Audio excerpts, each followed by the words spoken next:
Good morning, everyone. My name is Pastor Rich Bout, and I am the missions coordinator of the United Reformed Churches, working with our foreign missions.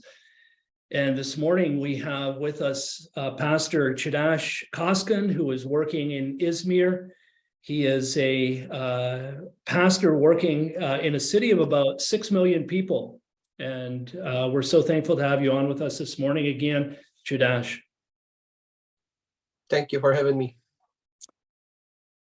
This is the second time that we've talked, Cagdas, and our hearts continue to break as we see the pictures and we hear the stories of everything that's going on right now in your country. And we just pray that the Lord would use even this very difficult circumstances for His glory.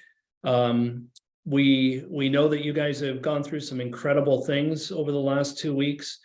Maybe you could just update us right off the bat about what's going on, what you're hearing, some of the things that you've seen. Well, situation is a little stable right now. We can have a better picture, but last Monday, in the second week of the earthquakes, there was another earthquake, 6.4. followed by 5.8. They also caused some destruction in the area, and there are other earthquakes expected. So we're talking about 11, 12 cities, approximately 20 million people are still living under danger of earthquakes. So it is incredible. This is the first time our country is facing this size of disaster. So far, 44,000 people died in Turkey. As far as I know, another 6,000 or 7,000 died in Syria. But the dramatic part there, according to government number, there are around 150,000 people are still in rubble, because we're talking about 11 cities that was hit by 2 big earthquakes, and it is almost impossible to clear rubbles. They're talking about it will take 2 to 3 years in some cities. So it's a very big destruction, and it's a big disaster. People are now 15 million people are affected. Now, yeah, it's right now whole country is focusing to help those people. Cagdas, you are in Izmir. How far away are you from the disaster area, the areas hardest hit? We live about 700 miles towards west from the disaster zone. We are on the west coast, and the disaster took place in the southeast at Syrian border. So we are safe here. We did not even feel the earthquakes. 150,000, that's just a tremendous number. I don't think we've seen anything like it in recent times. I can imagine the work that's being done by international agencies, Christian agencies. There's a lot of people there helping now. You had opportunity to go and visit a couple of the cities. Could you tell us about that? Yes, last week I've been in Adana and Hatay. I think you all know Hatay. Its biblical name is Antioch. Well, there's no city, there's no Antioch anymore. The whole city was destroyed by 2 earthquakes. There were some people just waiting for their loved ones to be taken out from the rubble, or they were protecting their houses from the thieves.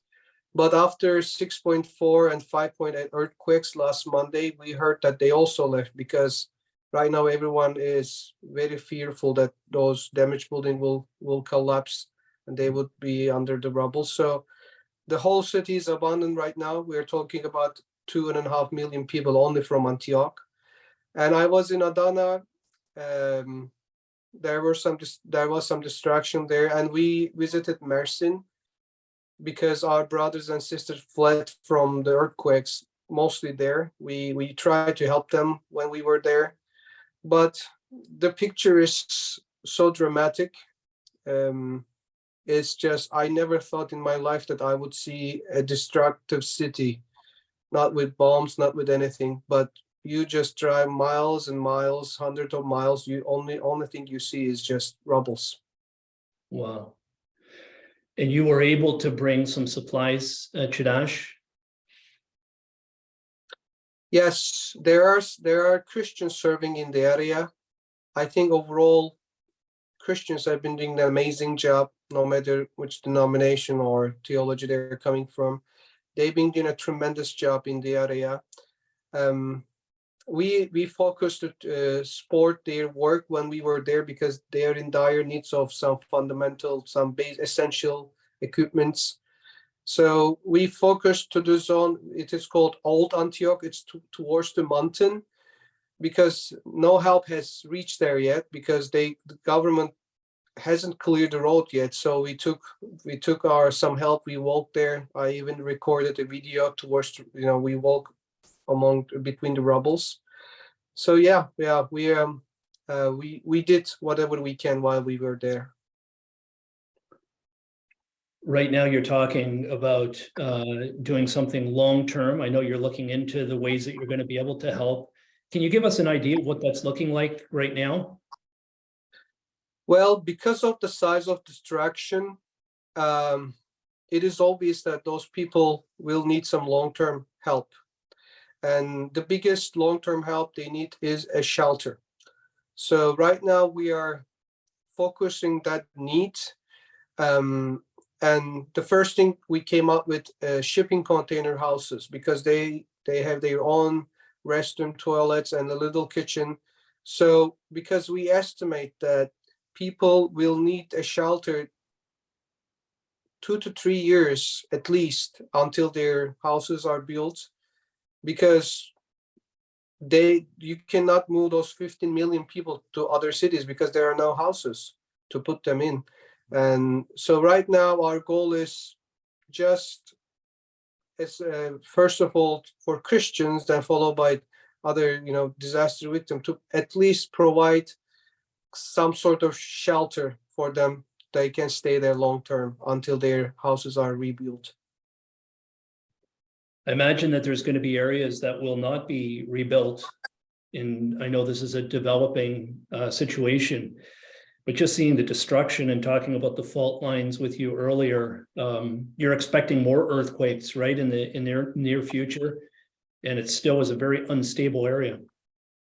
Yes, the professors and all the experts they're warning governments to start construction right away, because it's a very active area right now, and 6.4, even 7.5 earthquakes are still expected.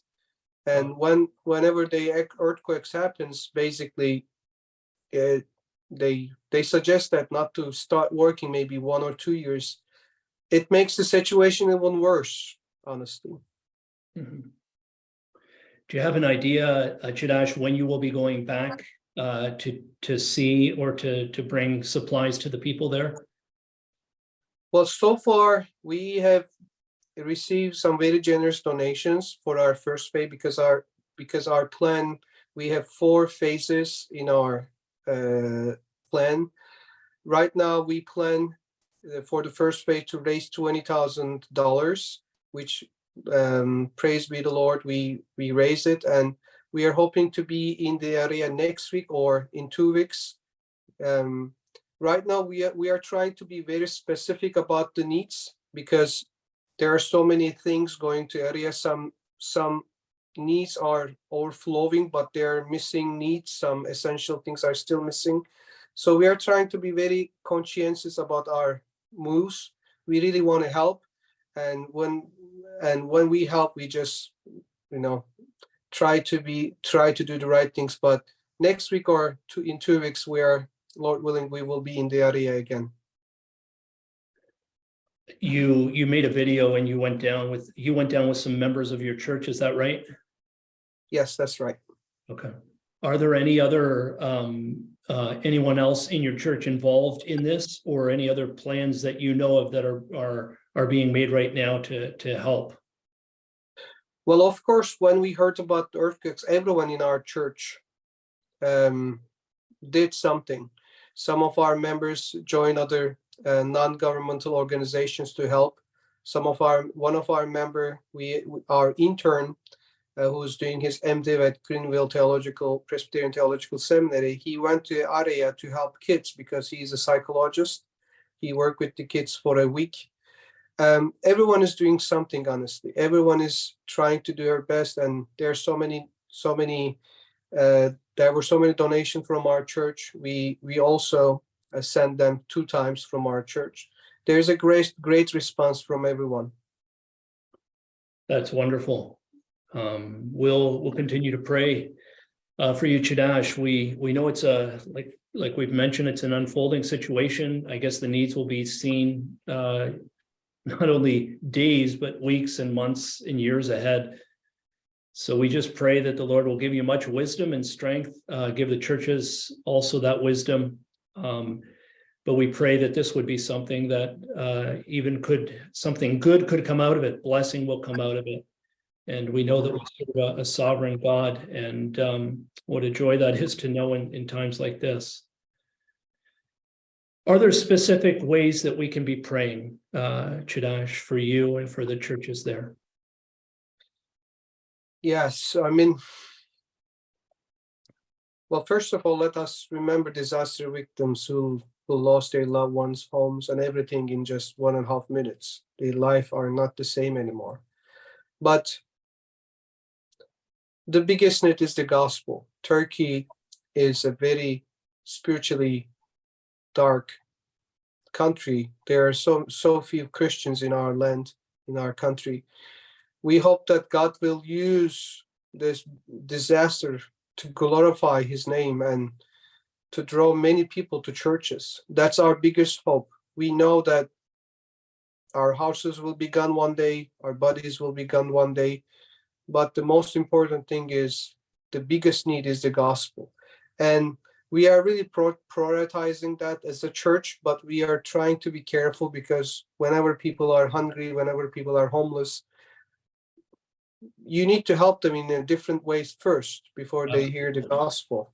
Absolutely. So we are looking for opportunities. We're working with other organizations, but overall, not just our church, but other Christians are serving humbly and from their heart. I think it's already has been a great blessing for our country, because they see Christians as who love their country, who serve people.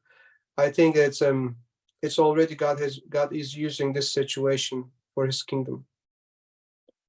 Wonderful. Yeah, that's good news. And so often in these situations, right, it's just a matter of digging in and helping and coming alongside people at the outset and seeing how the Lord leads in the future. And we just pray that the Lord would give you much strength in this work. Thank you. Well, it's good to talk again, Cagdas. I pray that the Lord would bless you and your family. How has your family been? You didn't lose any members of your family directly. I know some of the others in your church did, right? Yeah, I am Kurdish ethnically. My family, they live in the east, not southeast, so they haven't affected by the earthquake. My mother and my stepfather, they're actually in the disaster zone, serving people in a different city. But our 2 families in our church, they lost some members, family members, which we've been trying to helping them too. But we haven't affected that much. We are in our family members. We are doing well here. Wonderful. Well, brother, our prayers are with you. Thanks again for taking the time to be with us. Have a wonderful day. Well, thank you so much for another interview. God bless. Take care, Cagdas. Bye-bye. Bye-bye.